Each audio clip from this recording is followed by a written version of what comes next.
தஞ்சாவூர் மனோஜிப்பட்டியை சேர்ந்தவர் பேரரசி. தஞ்சாவூர் நீதிமன்றத்தில் வழக்கறிஞராக பணிபுரிந்து வருகிறார். இவருக்கு கடந்த 2016ஆம் ஆண்டு லால்குடியை சேர்ந்த சசிகுமார் என்பவருடன் திருமணம் நடைபெற்றுள்ளது. இந்த தம்பதிக்கு 6 வயதில் ஒரு பெண் குழந்தை உள்ளது. இவரது கணவர் கடந்த 4 ஆண்டுகளாக சிங்கப்பூரில் உள்ள தனியார் நிறுவனத்தில் பொறியாளராக பணியாற்றி வருகிறார். நிலையில் கடந்த 5ஆம் தேதி வீடியோ கால் மூலம் தனது கணவருடன் பேசியுள்ளார். நிலையில் 6ஆம் தேதி கணவர் பணிபுரிந்த நிறுவனத்திலிருந்து வந்த அழைப்பில் உங்கள் கணவர் இறந்துவிட்டதாக கூறியுள்ளனர். மேலும் எந்த காரணமும் தெரிவிக்காமல் அழைப்பை துண்டித்துள்ளனர். இந்நிலையில் நேற்று மீண்டும் அழைத்து உங்கள் கணவரின் உடல் அழுகிய நிலையில் உள்ளதால் உடலை இந்தியாவிற்கு அனுப்ப இயலாது என கூறியுள்ளனர். எனவே தனது கணவரின் மரணத்தில் சந்தேகம் உள்ளதாகவும் கணவரின் உடலை மீட்டு தர வேண்டும் என கோரிக்கை வைத்துள்ளார். மேலும் கணவர் பணிபுரிந்த நிறுவனத்தை தொடர்பு கொண்டு கேட்டால் முறையான தகவல் தர மறுக்கிறார்கள் எனவும் தெரிவித்துள்ளார். ஐயா வணக்கம் ஐயா, என் கணவர் பேர் சசிகுமார்.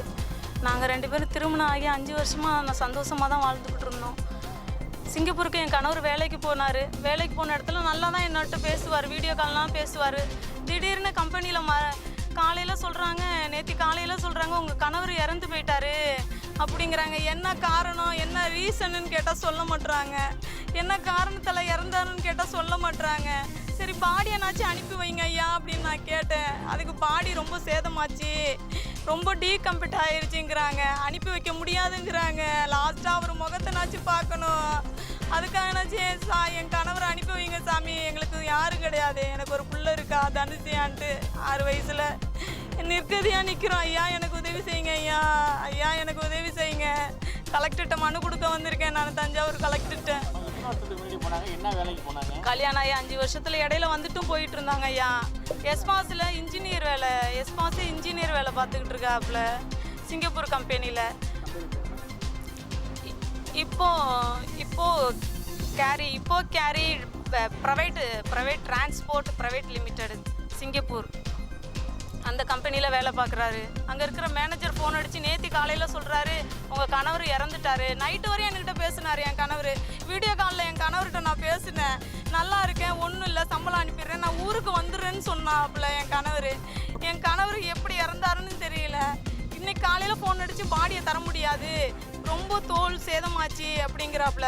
லாஸ்ட்டாக அவர் முகத்தைனாச்சும் பார்க்கணும், எப்படியாவது இந்தியாவுக்கு கொண்டு வரணும் ஐயா. கலெக்டர்கிட்ட மனு கண்டிப்பாக இருக்குங்க ஐயா. நைட்டு வரையும் என்கிட்ட வீடியோ காலில் பேசினார், என்கிட்ட என் பிள்ளைகிட்ட வீடியோ காலில் பேசினார். நல்லா தான் இருந்தார், அவருக்கு எந்த கெட்ட பழக்கம் எதுவுமே கிடையாது. அவர் நல்லா தான் இருந்தார், என்னை நல்லா தான் பார்த்துக்கிட்டாரு. என்ன காரணத்தில் எப்படி இறந்தாருன்னு தெரியல. கேட்டால் கம்பெனியில் கேட்டால் சொல்ல மாட்றானுங்க.